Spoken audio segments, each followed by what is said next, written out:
இந்த சீசனை பொறுத்த வரைக்கும் எனக்கு வந்து ஸ்டார்டிங்லேருந்தே ஒரு இன்ட்ரெஸ்ட் இல்லை. நான் உண்மையாகவே இந்த ஷோவோட ஸ்டார்டிங்கில் முதல் ஒரு அரக்கியாக பார்த்தது பார்வதியை தான். ஆனால் நான் இப்படி சேஞ்ச் ஆகி அவங்களுக்காக நான் நின்று இப்போ பேசுவேன்னு எனக்கு தெரியாது. ஏன்னா அந்த அளவுக்கு அந்த ஷோவில் வந்து ஒரு சில நம்ம ஒருத்தவங்களுக்கு ஃபேவரட் ஆகுறோம் அப்படின்னா, அதுவும் அந்த ஒரு பொண்ணாக இருக்குது அப்படின்னா, அதுக்கு நீங்கள் எதுவுமே கேட்க மாட்டீங்கன்றதுனால தான் அந்த ஃபேவரிசமே வருதுன்னு நான் சொல்கிறேன். ஏன் பார்வதிக்கு நடந்தால் மட்டும் கேட்க மாட்டுறாங்க? ஏன் பார்வதிக்கு நடந்தால் மட்டும் கடந்து போகிறாங்க? அந்த வீட்டில் கிட்டத்தட்ட ஒரு 13 வாரம் இருந்திருப்பாங்களா? 13 வாரத்தில் 2 வாரம் மட்டும்தான் பார்வதிக்கு பாசிட்டிவாக கேட்கப்பட்டது. ஒன்று சபரி அந்த கண்ணில் அடித்ததுக்கு ஏன் அப்படி பண்ணீங்கன்னு கேட்கப்பட்டது.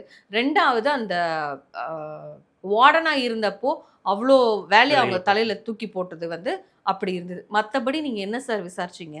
நிறைய நடந்திருக்கு, அவங்களுக்கும் நிறைய நடந்திருக்கு. ஆனால் நீங்கள் அது எதுவுமே கேட்டது கிடையாது. அதனால தான் இப்போ ஒரு செட் ஆஃப் பீப்புள் வந்து பார்வதிக்கு பாசிட்டிவாக மாறி இருக்காங்களோன்றது என்னுடைய